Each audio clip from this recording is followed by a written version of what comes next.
fence was ever moved or, I mean, whatever. I mean, I don't think it has because this, I mean, as far as I can remember, this iron fence has been up for decades. So underneath this road right here, they put bodies. Yeah, that's what I was told by my grandfather and my father. And my grandfather was just buried right down there towards the end on this side. First tombstone off the road. And from what you understand, it was the entire length of the road. It didn't start. I mean, yeah, because I mean, honestly, I mean, I have no idea if they're up underneath all these roads. My Lord.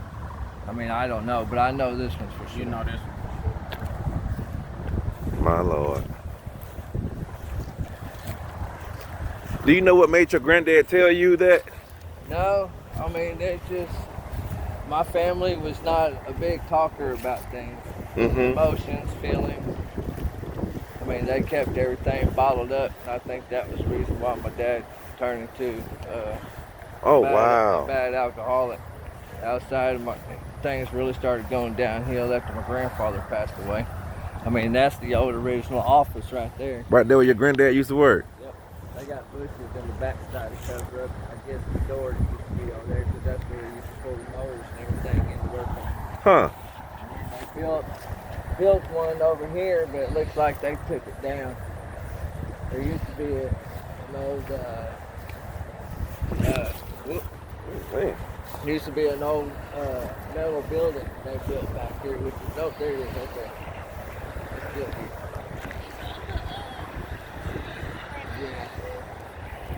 here.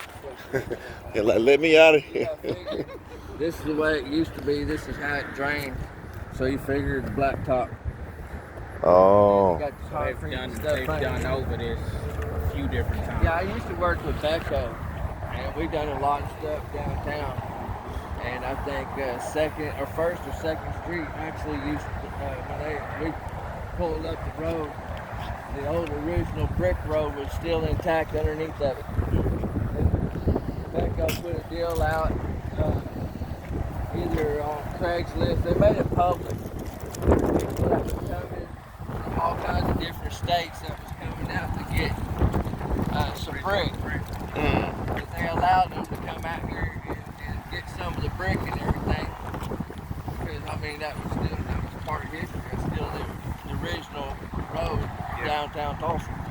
Because that's what they done back then, was lay bricks for roads. Oh, okay. I guess brick was easier to manufacture.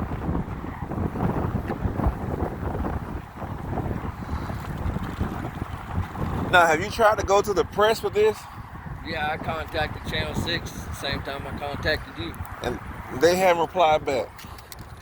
No, they're asking me if I would do a story with you and the mayor, and I told them that I didn't have a problem with that, and then it just kind of just ceased off.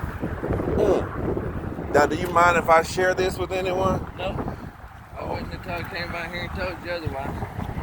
I told you I wouldn't have to waste nobody's time. Yeah, no. You, wow. There used to be a bunch of tombstones up and down this way that was all military. Yeah, there's some right there, white ones. That was all military burial plot. Man. I may have to restart my YouTube page and put this on here.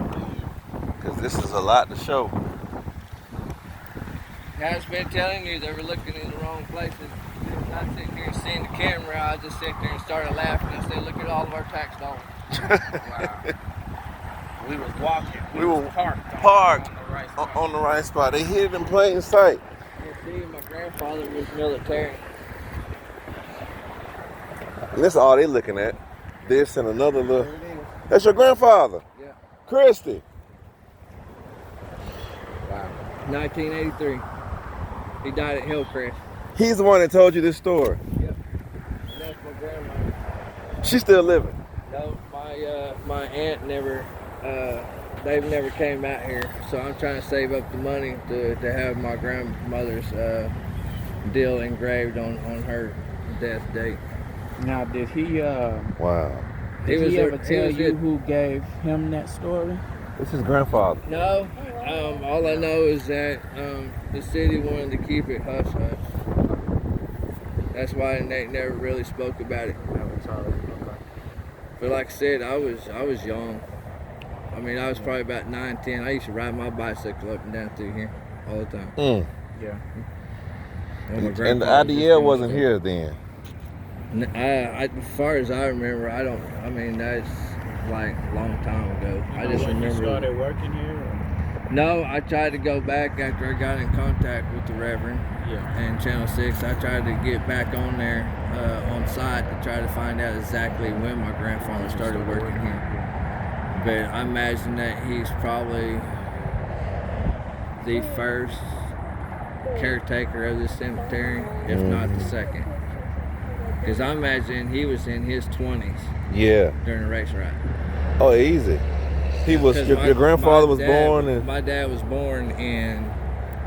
Yeah, so okay, he was 2 years old when the race riot hit. your dad. Grandfather, see, Grandfather. January 21st, 1918. Wow. And so your grandfather's dad was the one who was the caretaker. Oh, I don't know. I mean, my grandfather, and my grandfather came from Spiro, and Spiro, Oklahoma. My grandmother came from Fort Smith, Arkansas. I mean, they were right there close to both sides. I mean, of the border. I mean, I got my first cousin of my great uncle, which is my grandfather's brother. My first cousin, which was my great uncle's son. So how'd we still your grandfather find out about it when he was just 2? I don't know. But he told you. Yeah, he told me about stories, and then here I hear him and Dad talk about some of the things around here. I mean, this cemetery's grown, and I mean, I've watched them tear out trees and stumps and everything else out here. Because, like I said, that was the newest building that they operated out of when they shut that one down. So because they were needing a bigger facility because the cemetery was growing. But we don't know when he became the caretaker out here. No, I tried to research that, and it doesn't really give me a date. But I know it, like I said, in the late 70s, early 80s.